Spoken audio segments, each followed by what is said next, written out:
Everyone, please welcome Governor Harrison. The voice boomed through the fancy hotel lobby. Manager Derek Williams straightened his expensive suit and smiled. This was his moment. The governor was here for a big charity event, and Derek had made sure everything was perfect. Well, almost everything. His eyes landed on the new security guard standing by the door. The guy looked terrible. His uniform was wrinkled, his shoes were old, and he had a small scar on his face. Derek had tried to hide him in the back, but the stupid guard had moved to the front entrance. The governor walked in with his team. Cameras flashed. Important people clapped. Derek started walking forward to greet the governor, ready to shake his hand and get his picture taken. But then something strange happened. The governor stopped walking. His eyes went wide. He was staring at the security guard. "Sir?" the governor said loudly. Derek froze. His smile disappeared. "Sir?" Why was the governor calling a security guard sir? The governor rushed toward the security guard. Everyone in the lobby went quiet. You could hear a pin drop. "Is that really you?" The governor's voice was shaking. The security guard stood up straight. His face was calm, but his eyes were gentle. "Hello, Governor Harrison. I can't believe it." The governor grabbed the security guard's hand with both of his hands. "After all these years, I never got to thank you properly." Derek felt his stomach drop. Thank him? Thank him for what? The governor turned to face everyone in the lobby. "This man saved my life." Derek's face went white. His hands started shaking. The room started spinning. But how did we get here? What happened before this moment? Let me tell you the whole story. It all started 3 weeks earlier. James Miller walked into the Galaxy Hotel on a Monday morning. He was 52 years old, with gray hair and tired eyes. He wore a simple blue shirt and old jeans. In his hand he carried a plastic bag with his lunch inside. He walked up to the front desk. A young woman with blonde hair looked up at him. "Can I help you?" she asked. "I'm here for the security guard job," James said quietly. "I have an interview with Mr. Williams." The woman looked him up and down. Her nose wrinkled a little bit. "Oh, okay. Wait here." She picked up the phone and called someone. James stood there looking around the lobby. The Galaxy Hotel was the fanciest hotel in the city. Everything was shiny and expensive. Crystal chandeliers hung from the ceiling. The floor was made of white marble. Rich people walked through the lobby wearing designer clothes. James felt out of place. But he needed this job badly. 10 minutes later, Derek Williams came out. He was 35 years old, tall, with perfect hair and a suit that probably cost more than James's car. He looked at James and frowned. "You're the security guard applicant?" Derek asked. "Yes, sir." "James Miller." James held out his hand. Derek looked at James's hand but didn't shake it. "Follow me." They walked to Derek's office. It was big and had a view of the city. Derek sat behind his huge desk. He didn't offer James a chair. Derek looked at the papers in front of him. "It says here you're 52 years old." "Yes, sir." "You know we usually hire younger guys for security, right? People who can actually run and catch criminals." James's jaw tightened, but he stayed calm. "I may be older, sir, but I have 20 years of experience." "Experience doing what? Were you a security guard before?" "No, sir. I was in the military." Derek laughed. "The military? That was probably 30 years ago, old man. Things have changed."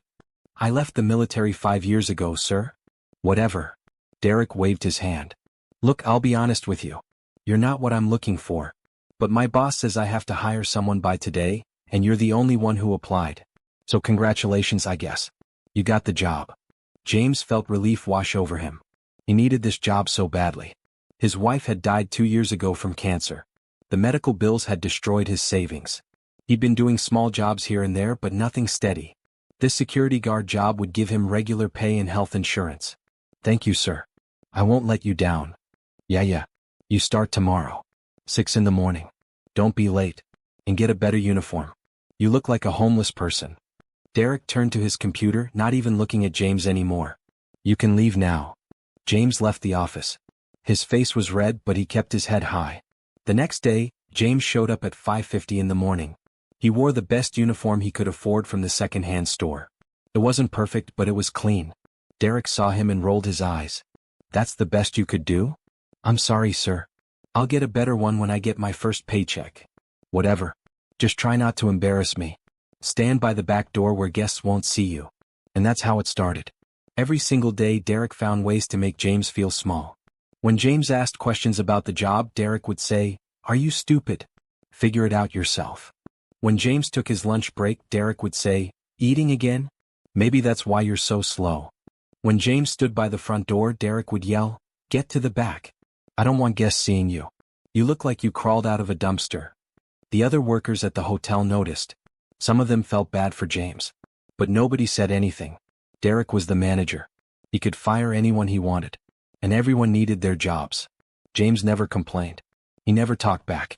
He just did his work quietly. He opened doors for guests. He helped people carry their bags. He made sure everyone was safe. But inside it hurt. Every insult was like a knife.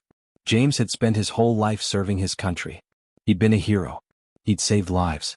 And now he was being treated like garbage by a spoiled brat who'd probably never worked hard for anything in his life. 2 weeks passed. Then Derek made his biggest mistake. It was a Friday afternoon. Derek was showing off to some guests in the lobby. He was loud and laughing, trying to impress them. James was standing by the door doing his job. Derek saw him and got an evil idea. He wanted to make the guests laugh. He wanted to show everyone how powerful he was. "Hey, old man," Derek shouted across the lobby. "Come here." James walked over. "Yes, sir?"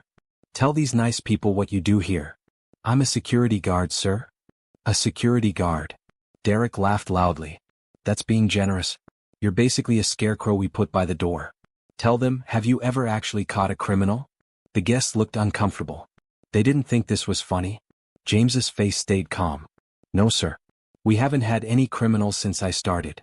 "That's because even criminals feel sorry for you. They probably think you're a homeless guy who wandered in." Derek slapped his knee, laughing at his own joke. One of the guests, an older woman, spoke up. "I think that's enough, Mr. Williams." But Derek was on a roll. He was enjoying this too much. "You know what?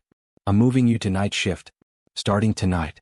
Maybe in the dark, guests won't have to look at you." James nodded slowly. "Yes, sir." "What time?" 10 p.m. to 6 a.m. "Don't be late." "Oh wait, you probably don't have an alarm clock, do you? Can you even afford one?" That's when something changed in James's eyes. Just for a second. A flash of something dangerous. Something that reminded you he'd been a soldier. But it disappeared quickly. "I'll be here, sir," James said quietly. That night, James showed up at 10 p.m. sharp. The hotel was quieter at night. Fewer guests. Less activity. Around 2 in the morning, James was doing his rounds. He walked past Derek's office. The door was open. Derek had stayed late to work on something. James was about to walk past when he heard Derek on the phone. "Yeah, baby, I know. No, my wife doesn't suspect anything. Next week when she visits her mother, we'll go to that beach house. I love you too." James kept walking. It wasn't his business. But he felt even more disgusted with Derek now. Not only was Derek a bully, but he was also a cheater. 3 days later, the announcement came. There would be a big charity event at the hotel. Governor Harrison was coming. This was huge. The hotel would be on TV. Important people from all over the state would be there. Derek was running around like a crazy person, making sure everything was perfect. He yelled at everyone. He checked every tiny detail. On the day of the event, Derek saw James standing by the front entrance. "What are you doing here?" Derek hissed. "I told you to stay in the back." "Sir, there's no one covering the front door." "I thought." "You thought? You're not paid to think. Get to the back entrance right now. I don't want the governor seeing your ugly face." But James didn't move. Something in his gut told him to stay. "Sir, with respect, security protocol says." "I don't care about protocol." "Well, now." James finally nodded and started walking to the back. But then the doors opened. Governor Harrison walked in. And everything changed forever. James heard his name being called, but it wasn't Derek's voice this time. It was different. Familiar. A voice he hadn't heard in years. He turned around slowly. Governor Harrison was standing there, staring at him with wide eyes. The governor's mouth was open in shock. His security team looked confused. All the fancy guests stopped talking. The entire lobby went silent. "Captain Miller?" The governor's voice cracked. Is that really you?" James stood very still. His heart was beating fast. "Hello, Governor Harrison." Derek's face went from white to red to purple. His mouth opened and closed like a fish. "Captain." The old security guard was a captain? "I can't believe it." Governor Harrison rushed forward. He grabbed James's hand with both of his hands and shook it hard. "After all these years. I looked for you. I tried to find you. I know, sir. I saw the news reports. I wanted to be left alone. The governor's eyes were getting wet. He was about to cry. This man, he said loudly to everyone in the lobby, this man saved my life. Everyone gasped. Cameras started flashing. News reporters pushed forward with their microphones. Derek felt like he was going to throw up. This couldn't be happening. This couldn't be real. 10 years ago, the governor continued, his voice shaking with emotion, I was a senator visiting troops in Afghanistan. Our convoy got attacked. A bomb exploded. My security team was killed. I was trapped in a burning vehicle. I was going to die. James looked down at his feet. He didn't like talking about this. Captain James Miller ran into the fire, the governor said. He pulled me out. He got me to safety. Then he went back into the danger zone and saved 3 other soldiers. He was shot twice. He nearly died. They gave him the Medal of Honor. The crowd erupted. People were clapping. Some were crying. Reporters were shouting questions. Derek's legs felt weak. Medal of Honor? That was the highest military award. Only the bravest heroes got that. I tried to thank you, Governor Harrison said to James. I invited you to ceremonies. I wanted to give you a job in my administration. But you disappeared. James nodded slowly. My wife got sick, sir. Cancer. I left the military to take care of her. After she passed, I needed simple work. Quiet work. And you ended up here? The governor looked around the hotel lobby. Working as a security guard? It's honest work, sir. Honest work. The governor's voice got louder. You're a hero. You should be running security for the entire state. You should be. He stopped and looked around. His eyes landed on Derek. Derek wanted to run. He wanted to disappear into the floor. Who's in charge here? The governor asked. A man in an expensive suit stepped forward. It was Mr. Peterson, the hotel owner. Derek's boss. I am Governor Robert Peterson. I own the Galaxy Hotel. Mr. Peterson, this man works for you? Apparently, yes, Governor. Though I'm embarrassed to say I didn't know we had such a distinguished hero on our staff. The governor turned back to James. How have they been treating you? James didn't answer. He just looked down. Captain Miller, the governor said gently. Please, tell me the truth. Derek's heart stopped. No. Please don't tell him. Please. James was quiet for a long moment. Then he spoke softly. It's been fine, sir. Everyone has been fine. He was lying. Protecting Derek. Even after everything. But the governor wasn't stupid. He saw the cheap, wrinkled uniform. He saw the worn-out shoes. He saw the sadness in James's eyes. Mr. Peterson, the governor said coldly. Who hired Captain Miller? Mr. Peterson looked nervous. I believe it was our hotel manager. Derek Williams. He pointed at Derek. All eyes turned to Derek. He felt like a bug under a microscope. Mr. Williams, the governor said. Come here. Derek's feet felt like concrete blocks. But he had to move. Slowly he walked forward. His expensive suit suddenly felt like a costume. How long has Captain Miller been working here? 3 weeks, sir. And in those 3 weeks, what position did you give him? Security guard, sir. Just security guard? Nothing more? Derek couldn't speak. His throat was too dry. Did you know about his military service? The governor asked. He mentioned it, sir, but what? Derek looked at Mr. Peterson. His boss's face was stone cold. Derek was drowning and nobody was going to save him. I didn't know the details, sir, Derek whispered. The governor stared at him for a long, uncomfortable moment. I see. He turned back to James. Captain, I'm going to ask you one more time. And as someone who risked your life for me, I'm asking you to tell me the truth. How have you been treated here? James looked at Derek. Their eyes met. Derek's eyes were begging. Please don't destroy me. James took a breath. Governor, I appreciate your concern, but... He's been treated like garbage, a voice shouted. Everyone turned. It was Maria, one of the cleaning ladies. She was older, with gray hair and kind eyes. She was shaking but determined. Maria, Mr. Peterson started. No. Maria said loudly. I'm not staying quiet anymore. Mr. Williams has been horrible to James. He calls him names. He makes fun of him. He hides him in the back because he says James is too ugly for guests to see. Other workers started nodding. Some started speaking up too. It's true, said Tom, a young bellhop. Derek makes him work double shifts. He never lets him eat lunch properly, said another worker. He calls him old man, and homeless, and worse things, said someone else. Derek felt the world collapsing around him. They're lying. They're all lying. Mr. Peterson, you know me. You know I would never. But Mr. Peterson's face said everything. He was furious. His hotel was on the news. The governor was here. And now everyone knew his manager was bullying a war hero. Is this true, Mr. Williams? Mr. Peterson's voice was ice cold. I may have been a little tough on him, but it was just to maintain standards. A little tough? The governor interrupted. You called a Medal of Honor recipient ugly? You hid him from guests? You mocked a man who gave everything for his country? Derek's face was covered in sweat. I didn't know. If I had known who he was. So you only respect people if they have medals? The governor said. You only treat people well if they're famous? Is that how you think the world works? Derek had no answer. Because that was exactly how he thought. The governor shook his head in disgust. He turned to Mr. Peterson. I came here today to donate to your charity event. I was going to give $50,000. But I won't give one penny to a place that treats heroes like trash. Mr. Peterson went pale. $50,000. Governor, please. I had no idea this was happening. I will fix this immediately. You should have known what was happening in your own hotel, the governor said firmly. Then he turned to James. Captain Miller, I'm offering you a job. Head of security for the governor's office. $75,000 a year. Full benefits. Pension. Respect. The crowd gasped. That was an amazing job. James looked shocked. Sir, I don't know what to say. Say yes. You've earned it 1,000 times over. James's eyes got wet. After years of struggling, after losing his wife, after being treated like garbage, someone finally saw his worth. Yes, sir, James said quietly.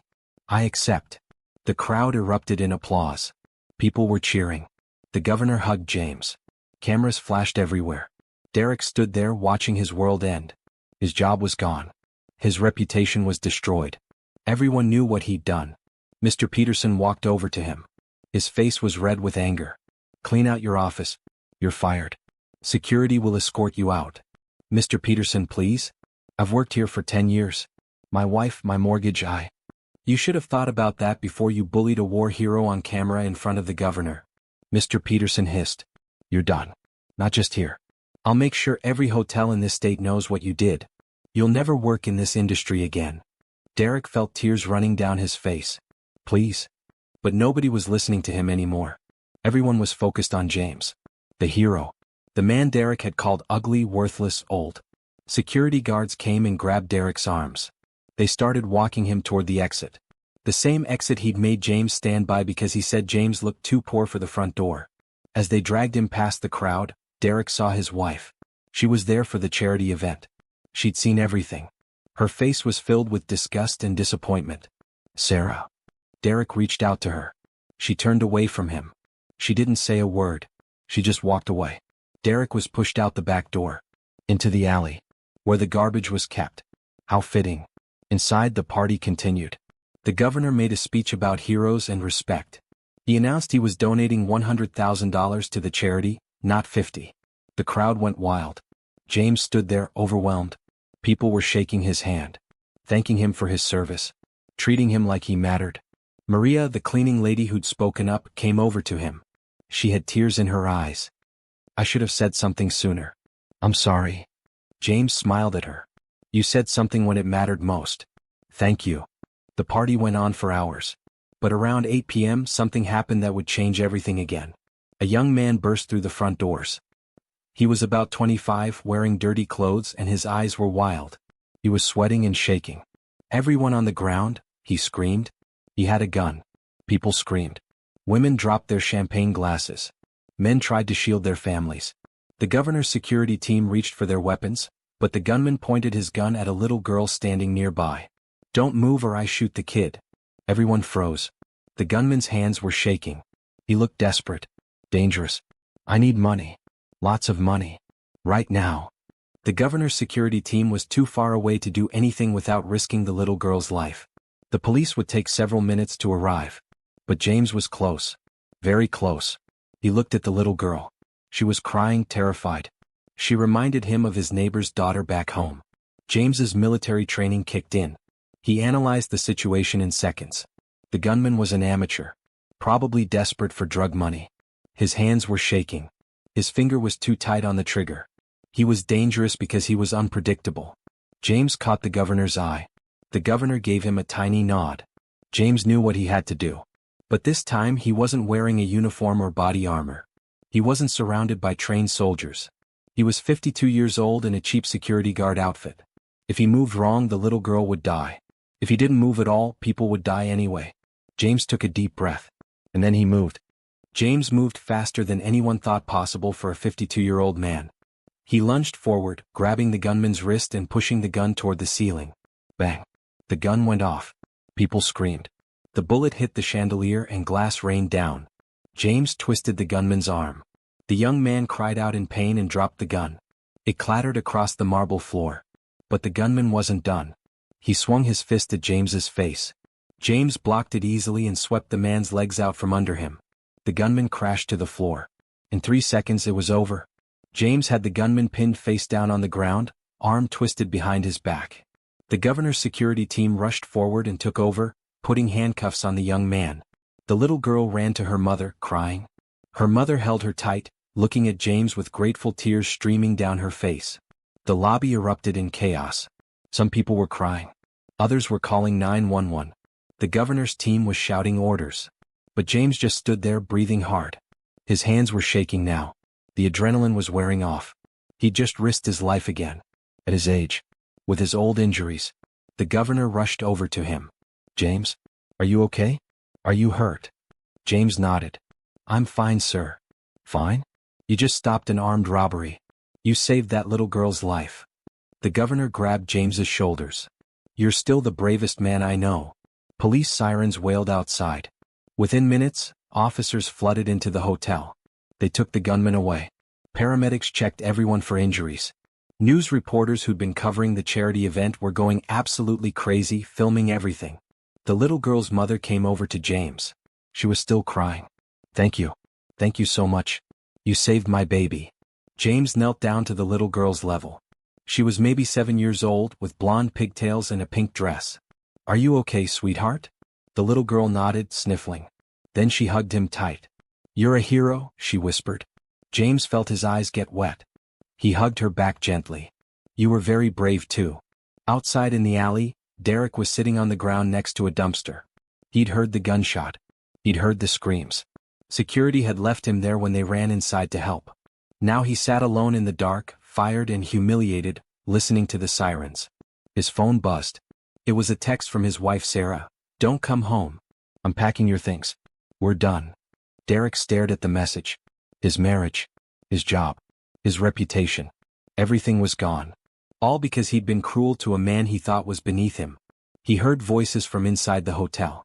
Through the back door he could hear people talking about James. Calling him a hero. Again.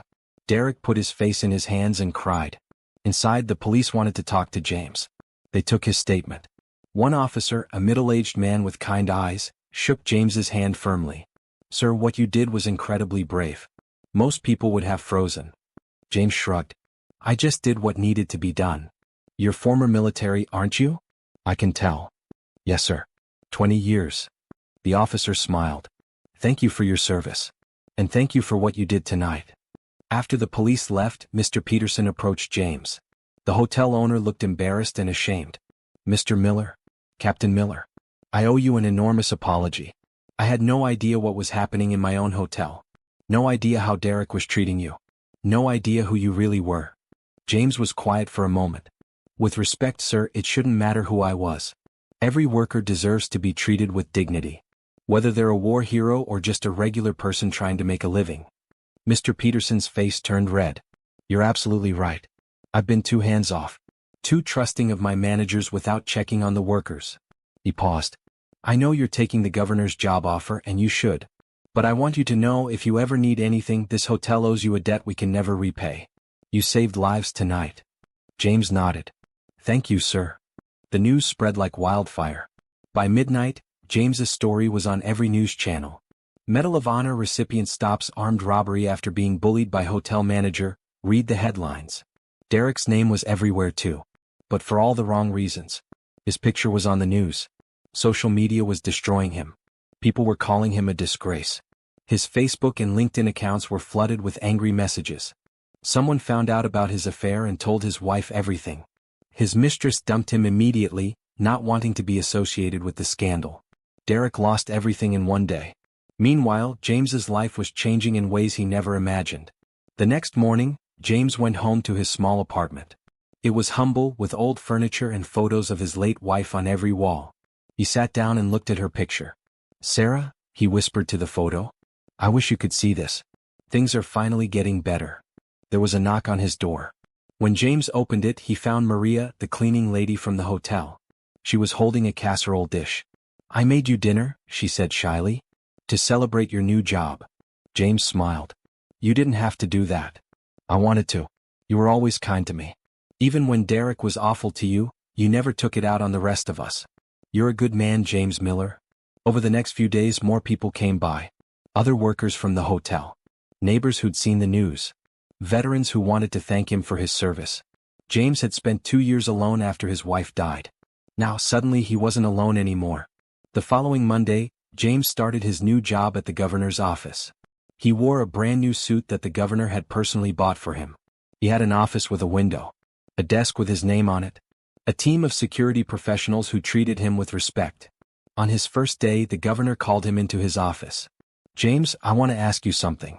Why didn't you tell anyone who you were? Why didn't you use your Medal of Honor to get better treatment?" James thought about it carefully. "Sir, I've met too many people who think a medal makes you special. But the truth is, I'm not special. I just did what any good soldier would do. And every person deserves respect, medal or no medal. If I'd used my medal to get better treatment, that would mean I think I'm better than other people. And I don't believe that." The governor's eyes got wet. "You're wrong about one thing, James. You're special. Not because of the medal. Because of who you are as a person." 3 months passed. James loved his new job. He was good at it. His team respected him. He made good money and finally paid off his late wife's medical bills. He started dating Maria, the cleaning lady from the hotel. She'd left the Galaxy Hotel and gotten a better job at a school. They took things slow, but James felt happy for the first time in years. One Saturday afternoon, James was grocery shopping when he saw someone familiar in the store. Derek. Derek looked terrible. He'd lost weight. His clothes were cheap and wrinkled. His hair was messy. He was pushing a shopping cart, looking at prices carefully, putting back items he couldn't afford. Their eyes met. Derek froze. His face went pale. He looked like he wanted to run. But James walked over to him. Derek's hands started shaking. I'm sorry. I'm so sorry for everything. I was horrible to you. I know saying sorry doesn't fix anything, but—" "You're right," James said calmly. "Sorry doesn't fix it. But I forgive you anyway." Derek looked shocked. "What? After everything I did?" James looked at him for a long moment. "Because holding on to anger only hurts me. And because you're already suffering enough. You lost everything because you were cruel. That's your punishment. I don't need to add to it." Derek's eyes filled with tears. "I can't find a job anywhere. My wife divorced me. My friends won't talk to me. I'm living in a tiny apartment working part-time at a fast food place. I have nothing." "Then you have a chance to start over," James said. "To become a better person. To treat people with kindness no matter who they are. You can either learn from this or stay bitter. That's your choice." James started to walk away, then stopped and turned back. "Derek, there's a veteran support group that meets at the community center on Thursday nights. We help people who are struggling. Former military but also regular folks who need support. If you want to come, you're welcome." Derek stared at him in disbelief. You'd help me? After what I did?" "Everyone deserves a second chance," James said simply. "What you do with that chance is up to you." James walked away, leaving Derek standing there in tears. 2 weeks later, Derek showed up at the veteran support group. He was nervous, embarrassed. But he came. James welcomed him. Introduced him to the group. Didn't tell anyone what Derek had done to him. Over time, Derek started to change. Really change. He volunteered at homeless shelters. He apologized to everyone he'd hurt at the hotel. He started therapy to deal with his issues. It didn't erase what he'd done, but it was a start. 1 year later, the governor held a special ceremony at the state capitol. He was giving awards to people who'd made a difference in the community. James was there in his security uniform doing his job, making sure everyone was safe. The governor called him up to the stage. This award goes to Captain James Miller. Not just for his bravery in the military. Not just for stopping an armed robbery. But for showing us all what true character looks like. For treating everyone with dignity. For forgiving when he didn't have to. For being a hero every single day in big ways and small ways. The crowd stood up and clapped. Some people were crying. James accepted the award humbly. He looked out at the crowd and saw Maria smiling at him with pride. He saw his old co-workers from the hotel. He saw the little girl he'd saved, now 8 years old, waving at him with her mother. And in the very back of the room he saw Derek. Derek was clapping too, with tears running down his face. That night, James went home to the small house he'd bought with his new salary. Maria was there cooking dinner. She'd moved in 2 months ago. He hung up his award on the wall next to his Medal of Honor and the photo of his late wife. "I did it, Sarah," he whispered to her picture. "I survived the hard times. And things are good now." James Miller had been mocked, bullied, and treated like he was worthless. But he'd never lost his dignity. He'd never become bitter. He'd never stopped being kind. In the end, that's what made him a true hero. Not the medals. Not the brave actions. But the choice to be good even when others were cruel. And that's a choice everyone can make, every single day. The end.